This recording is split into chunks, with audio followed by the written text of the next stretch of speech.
হাজারো মানুষের ভিড়, চোখের সামনে জীবন ভিক্ষা চাইছে দুজন মানুষ, আর পুলিশ দাঁড়িয়ে থেকেও কিছুই করল না। রংপুরের তারাগঞ্জে ঘটে গেল এক বিভীষিকাময় রাত। দলিত সম্প্রদায়ের রূপলাল দাস ও তার ভাগ্নি জামাই প্রদীপ দাসকে চোরের অপবাদে রাস্তায় টেনে এনে পিটিয়ে হত্যা। 9 আগস্ট রাতে মুচি সম্প্রদায়ের রূপলাল ও প্রদীপ ভ্যানে করে ফিরছিলেন। সঙ্গে ছিল কিছু বোতল তাড়ি, যা তাদের সমাজে চলে, কিন্তু এক মুহূর্তেই সব বদলে যায়। আলামিন ও মেহেদি হাসান নামে দুজন ভ্যান আটকায়। জনতাকে উস্কে দিয়ে বলে এরা চুরি করতে এসেছে, মানুষজনকে এসব খাইয়ে তারা ছিনতাই করবে, চুরি করবে।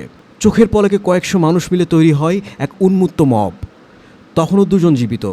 পুলিশ এসে দাঁড়ায়, কিন্তু 4 জন পুলিশ হাজার জনতার সামনে অসহায় অথবা নিষ্ক্রিয়।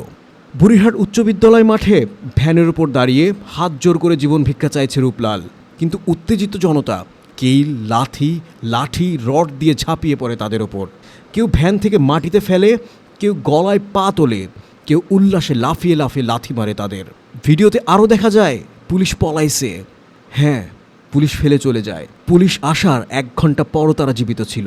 অভিযোগের তীব্রতা এতটাই যে 2 এসআই আর পুলিশ সদস্যকে সাময়িক বরখাস্ত করা হয়েছে। তদন্তের দায়িত্ব বদলেছে। গ্রেফতার হয়েছে 4 জন। কিন্তু প্রশ্ন রয়ে গেছে, যখন বাঁচানো সম্ভব ছিল তখন পুলিশ কেন বাঁচালো না? একজন বাবা, একজন স্বামী, একজন ভাগ্নি জামাই, একজন বাবা, একজন স্বামী, একজন ছেলে, একজন জামাই, তারা কি শুধুই মবের রোষে নামহীন পরিসংখ্যান হয়ে গেল? তারাগঞ্জের রক্তমাখা এই রাত বাংলাদেশ কি ভুলতে পারবে?